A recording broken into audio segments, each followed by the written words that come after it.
So, hello, Brittany. Welcome to the Layered Onion podcast. Very excited to have you here. Maybe you could introduce yourself and talk about all the different genres that you created. Thank you. Thank you for having me. I'm excited to be here. And I am an artist and a true Gemini, so I kind of do a little bit of everything when it comes to art. I am wildly creative, which is a blessing and a curse. And so I can get a bit hyper fixated on certain things at certain times. But last year, I actually decided to do one canvas every month. And that resulted in the four behind me and some others. So I'm excited to be here and share a little bit about that. So, I'm excited to talk about the art behind you because each piece is very different, but yet they're very cohesive Thank you. as they go together. Did you find that doing a canvas a month actually you found cohesion, or are these four that just seem to really work together? Mm, a little bit of both, I'd say. My favorite color is gold. So there's Ah, a lot of gold that happens in my work, but I also have always had an affinity for black and white. And it started when I was a youngster. I always really loved black and white, whether it was checkers, whether it was art. And a lot of my work is black and white with gold included. And so these four were created at very different times throughout the year and different emotions. But ultimately, these four ended up being the same size, the same colors, and they do kind of go together. yes. And are they, so what is your primary? Is it acrylics? Is it Mm. multimedia? Is it all of the above? Mostly acrylics when it comes to painting. I do really love using items one would not normally use. So making paint out of organic materials like cinnamon or just exploring with the paint itself. But the ones behind me are acrylic, and um, the one here, this one here, that was created with acrylic on canvas, and I had a strong desire to finger paint, and Oh, so those are all my fingerprints, those little oh, dots. it almost looks like the rocks in a riverbed Mm, is almost what I see happening there. I So love that. interesting. Yeah. That's one thing I love about art is everybody can look at it and see something completely different. And I think for many people, they have a fear that if they look at art and they say something that might not be what others see or what the artist was thinking, that then their interpretation is wrong. Right. And that's, I think, something that takes a long time for people to start to get comfortable. But an area, I know you also teach art. Do you ever have that come up? Oh, absolutely. People think that they're not good enough or not creative. That's one I love hearing because we are all so innately creative.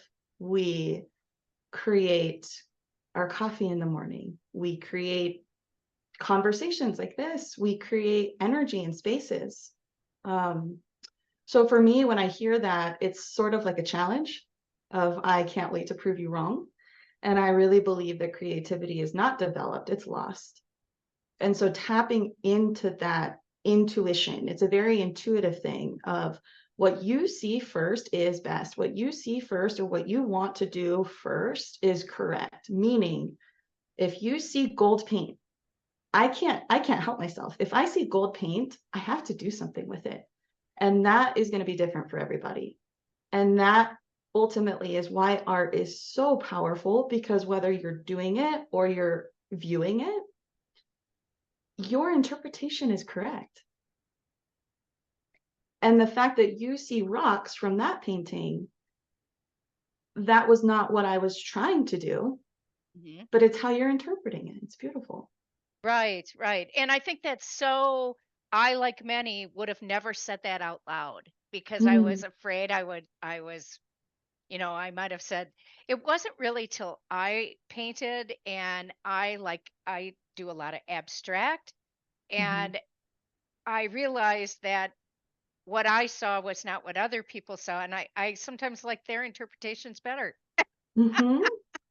It's fun, Yeah. and I think that's why I gravitate to abstract as well, like you do, because it's so interpretive and it's almost like sharing. It's almost like cooking for somebody. Anyone that wants to look at it is not only allowed but empowered to interpret it the way that they want to. Mhm. Mhm. So kind of let's go a little bit down that line. What got you into teaching art? Mm. Well, I am a writer for the most part. We met because of my book of poetry Yes, initially. yes. So I do have a book of poetry. I published that in 2020 during quarantine when we were all admittedly, arguably a bit lost. And I found myself in that place, ended up finishing and self-publishing my book. And then that led to connections within my community of other artists and like-minded people. And then last year, a local art studio opened, and it's the first of its kind in our county, and it's right down the street from my house. Ah. And because I work from home, I paint and I write, I needed to get out of the house and I needed human interaction. And I also happened to know the manager of that art collective. Um, so just put two and two together, and with those connections was able to start teaching some classes. I actually started with a creative writing class. And then as my painting progressed, my painting started for healing, really. And wow, this is getting so deep so fast. The same year that quarantine happened, I started doing cognitive behavioral therapy. And my therapist recommended art because she saw that creative side of me. And then painting evolved to this insatiable desire to just sort of try it all because I loved all of it. And that essence of that passion, wanting to share it with others, um, led to teaching. I think coming from a big family, I've always sort of been a teacher as a big sister. And so it came a little bit naturally, but it's also just something that has helped me so much personally. I want to share that with others. And so I do now teach the creative writing class still. That's my favorite class to teach. And then I also teach an earring making class, I which, know I love those. yeah, Yeah. this is a special pair. This is an extra special pair. So I taught the Oh. class last night, and I was having a rough day yesterday. And I it was my mental health. I was having a rough day yesterday. And so I had committed to my class. I had people signed up. And so I went to teach the class, and the sweetest mother-daughter pair came to my class, and her she she was 11, and she was oozing with creativity, just so wildly creative, abstract thoughts, just, and through the course of the class, there's conversation. And she was telling me how she just feels like she doesn't fit in middle school, and she can't wait until it's over. And she's the kid that sits alone at lunch and reads. And she is me at Yeah. that age. And it was so relatable, and it was so powerful to be able to tell her, guess what? I was that kid alone at lunch reading, and I found my people. And you're not going to find your people in middle school, and that's okay. But if you can persevere and follow the art, it's never going to steer you wrong. You will find your people. And she made her pair of earrings. They're allowed to make two per class. That's usually what time allows. And she made this gorgeous first pair. for her grandmother, who she said her grandmother always wears white and has a white aesthetic in her home. So she made these gorgeous crystal quartz and moonstone earrings. Well, then she moves on to her second pair and she's asking me, what's your favorite color? And I didn't even put two and two together. She made the second pair of earrings and gifted them to me, and that's what these are. Oh my goodness. I know, isn't that the sweetest? Yes, They're it really, is really cool. sweet. They're malachite. My hair is Yeah. kinda, yeah. They're malachite and they're Oh, so unique, yes. and I've never seen a pair like them before. Um, And how powerful that you touched her by saying that you were her, and then she gifted you that. Now you guys will always think of each other. mhm, Oh, mhm. and that goes to the healing power of art. Right. And I was having such a bad day, and uh, it just was completely different. It turned out to be one of the best days of my life. yeah, and I think that, like you said earlier, it is so sad that our innate creativity is tamped down, and we're told so often in school, sit still, you know, follow the, draw in the lines. I was never one to draw in the lines. Mhm, I mean, I was always kind of getting kind of chastised a bit for for that being kind of outside the box. And mhm, it really wasn't until I was completely out of school and in the working world that there was some benefit to not being in the lines. But mhm, still, I had to tamp down my creativity because you were kind of in, I'll be blunt, more of a male driven world where mhm. it wasn't rewarded to be creative necessarily. Yes. Yeah. Yes, it's not rewarded to spend time, 8 hours doing a mural.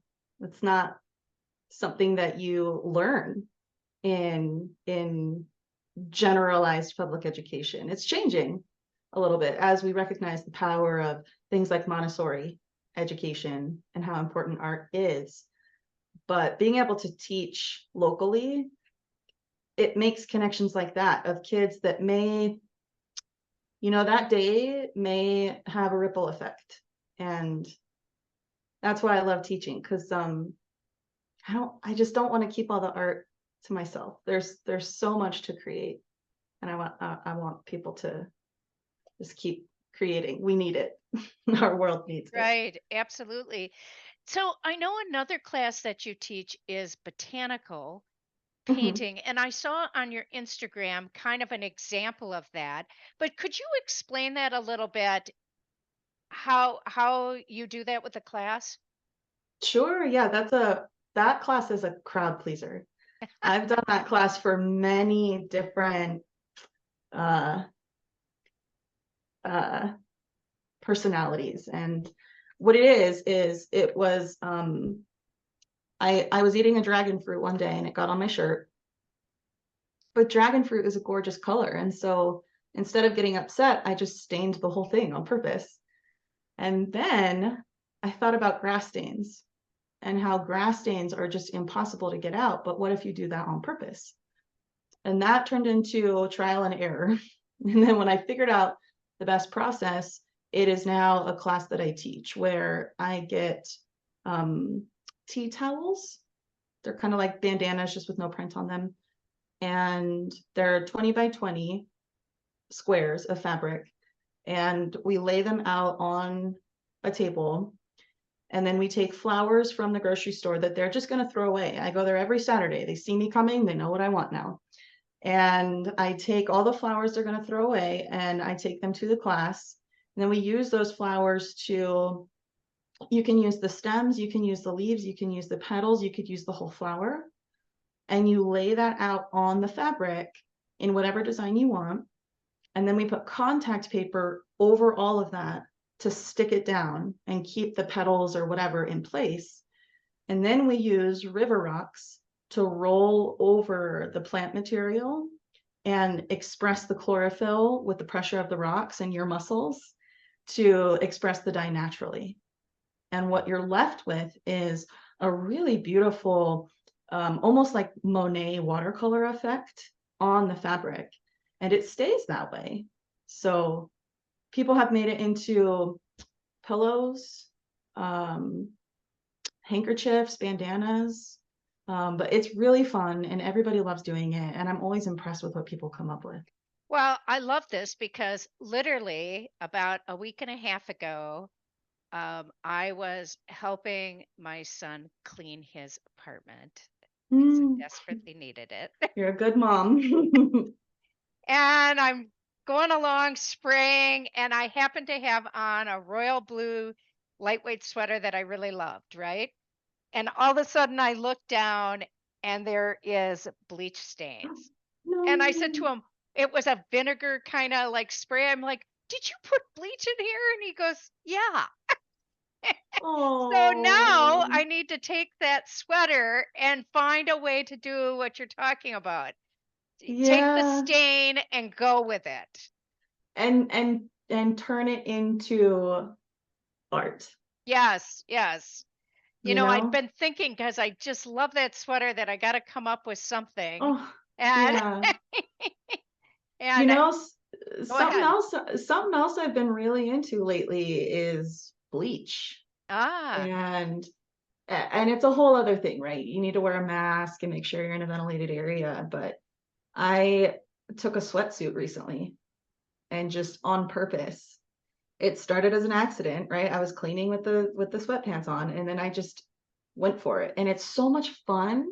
It also looks cool, but if you can do that with your favorite sweater, I'd love to see the outcome. yeah, yeah, yeah. Well, I'm gonna do something because Mhm. I love that sweater. Save the sweater. Yes, save the sweater. Yes. Yes. That's for sure. So let's talk a little bit about art from a healing perspective. So you started Mm. in 2020 with Mhm. really pursuing art. Had you done art earlier in your career, or was it always more focused on writing? Mm. My family's very artistic. They're all musicians. And I myself am classically trained in the flute. I still play. I Oh, love it. okay. But I gravitated more toward writing. And in high school, had a little girl band back in the early 2000s. Ah, And I wrote the lyrics. And then when I graduated high school, I moved out young. Um, and I was more career driven. I needed to support myself. And so I did lose it. I did lose writing for a little bit. I was still journaling, but not writing intentionally. And then COVID happened, and that really changes your perspective on things. And that's a unique experience for anybody existing during that time. And so that's when I finished the book and got into art as a healing modality because I hadn't tried it before, but two, I just knew that it was my personality to be creative. And that I had lost that. And perhaps that was why I was struggling a bit more than I needed to. But getting back to the art and trying art that I've never tried before has definitely healed me. And yesterday was a perfect example of that. I woke up and I was not in the right state of mind. And so I ate a nutritious meal, I took a nap, and then I went to the art and I created, and then I went and I taught my class. And my day ended wildly different than it started. And that is healing in action. so when you thought about first trying art from a healing perspective, did you think about trying to pour out your emotions, or was it more just whatever happened happened? Or kind of talk a little bit about that process. Yeah, I think that I had let myself get to a place that I was mm, I went a little too far past, and I at the time at the point that I started to help myself, I was a little numbed out and I was fairly disconnected. And so when I first started the art, it was just in a simple sketchbook. and I started drawing whatever came to mind. And sometimes that was little scribbly, ugly, angry, Sharpie drawings. And sometimes it was graphite, nature, realism drawings. Sometimes it was simply drawing a line after a line after a line after a line, trying to make them all look exactly the same. It was just all very therapeutic, but I was using a book called The Artist's Way, if you're familiar. It's a pretty tried and true, Okay. wonderful, wonderful book. Um, but there are a lot of exercises in there for the power of art and healing. And so I was following that. I was also following the advice of my therapist. And then when I sort of emoted enough to regain control and create intentionally, that's when things like these canvases on the wall came to be, or the goal of actually intentionally creating a canvas every month.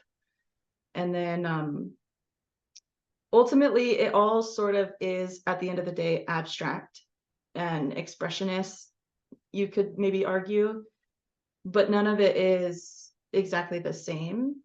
And depending on where I'm at or what's available to me will dictate the art that I'm making. So I actually had a similar experience with a therapist. Started Mm. with a scribble journal, is Oh, cool. where you just scribbled and then you took colored pencils and I would turn it, turn it, turn it, and then figure out what shape or what was speaking to me. And then Oh, and you would she suggested doing at least 5 in a row, and would do them often right before a session, and there was always a pattern.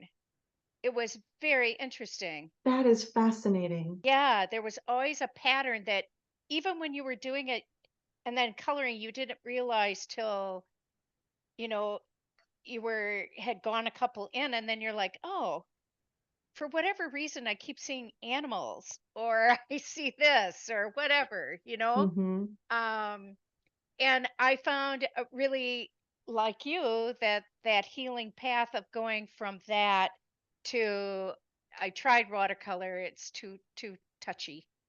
Too dainty. It is. It's too dainty. And ultimately, I just love the bold of acrylic Yes. myself. The vibrancy. That's just Yes. who I am. I like vibrant colors. And you said your favorite is gold. Mine is chartreuse. Ooh, that's a great one. Yeah, I love chartreuse. That's the color of my favorite top right now. Ah, Hmm. And they say that colors have their own significance in healing. So just spending time looking at colorful art is healing. I yeah. need to add more color to my art. But actually, there is something about a neutral palette. In your case, the gold is very vibrant, but Mhm. that kind of sort of being in the neutral palette, I think also creates a calm. Mm. At least for me, sometimes it makes me feel like, okay, you know, things are wild. If I look like if I keep looking at the four pieces of art behind you, I have a sense of calm Mm. from it, because they just, radiate calm, peace for me. Oh, yeah. Thank you. Well, and sometimes less is more, right? You Yep, have a absolutely. color palette, or if you're going to a show that just opened for an artist, and there's a very specific theme or an obvious theme. I think the brain has a certain way or a certain expectation, right? Human biases are so natural and they're unavoidable, and they're there to keep us safe. But especially if you're in a healing process of any kind, going to see art that is healing and having it all in that same sort of color palette, I think plays into that human bias and makes you feel a bit safer, even when you're viewing it. And then maybe you can feel safe enough to actually say how you feel about it instead of being afraid to say how you feel about it. Isn't that the truth? Yeah, So, yeah. well, so one thing I guess as you look to the future for your art, what are you, I mean, kind of the world is your palette. What do you dream about when you think about the future for your art, teaching, and all of that? What do you think about? Mm. I would love to start doing more public art so Ah, that yeah. it's visible to people that wouldn't maybe normally place themselves in a gallery space, or they wouldn't take the time to go to an art show. They just stumble across it maybe on a bike ride or their commute. Um, so uh, I think in the artist community, murals are sort of like the holy grail. And Ah, so I would love to get more murals under my belt, and then obviously more public art, but then bringing art to underserved communities, because there are, I live in a rural area, and just having that class last night with the earrings and how creative that child was. She lives in a rural area and there's no art to speak of available at her school. And so doing something, I've long had this dream of maybe getting a little, just the smallest little trailer, enclosed trailer, and filling it with art supplies and just taking it to some of those underserved areas and having art classes for them that are totally free, but that they get that feeling of just freedom and creativity and boundless creation. Because when you feel that feeling, you can log it and hold on to it and use it later and try to replicate those experiences in your everyday. It doesn't just have to be when you're with holding paint or painting or drawing. And so I would love to do something like that where art is more accessible because we're bringing it to those communities. And then ultimately, I am a huge nature lover. And that's in fact why I live in a rural area, because I need access to the outdoors. And I would love to start a campground where I teach people to camp, because that is a skill and it's really fun, but also it's just art. There's art classes every day. You're creating art all day, every day. And this could be especially beneficial for existing artists. Perhaps they're experiencing creative blocks and they can come have some sort of retreat and be self-sufficient while they're being creative in a way that they haven't before. Like creating a fire hits different than creating a book or creating a canvas. But it's that self-sufficiency and that belief in yourself that I believe causes creative blocks. That insecurity is what causes creative blocks. And so it's all therapy. I have big dreams. well, I love that. I love the idea of a trailer with art supplies going to Mhm. underserved areas. I think that is just amazing.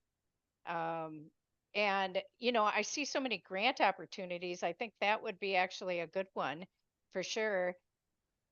So I'll keep my eyes open. Thank you. We got to look out for each other, right? Yes, yeah, I think that's Yeah. great. Mhm. And I love the idea, but I too, nature is my spiritual center.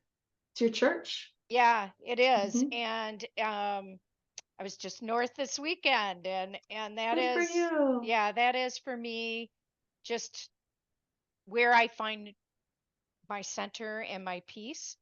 And I often feel like, oh, how sad if people have never even experienced that. Mhm. Mhm. Or people that say that they hate camping because they had one bad experience. That's valid, but let's change that. Hmm. Yeah. Yeah, for sure. So that I think is, I love that idea actually. This thinking about, what can we do to bring out other people's creativity? And Chris, it's one of the reasons we brought the layered onion together was just this whole idea that art is healing. How do we work together? How do we, make a difference? And we are at a crisis, as you know, with probably that little girl is Her self-esteem is probably affected, and now there's like 50% of those that are under 18 are feeling, you know, depressed, anxious, all of those things. And so much could be different if they had an outlet. Mhm. Mhm. Where they can be safe and they can express instead of repress, which Yeah. I fear is the real challenge. Oh, middle school. There's Mm, no good thing mhm. about it. And I Mhm. think it's great you said to her, because I often ask, what would you tell 11-year-old Brittany? And you got a chance to maybe tell 11-year-old Brittany last night, right? It felt so serendipitous and almost ironic that the universe would do that, but I needed it. And it was powerful. I felt honored to be in that position of just saying to her, it will get better.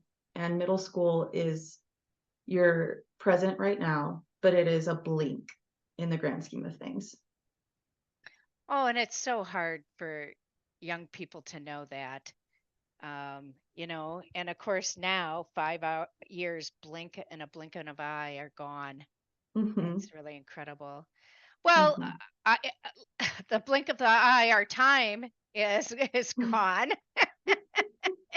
And I do have to ask, is the pillow behind you one that you did as well?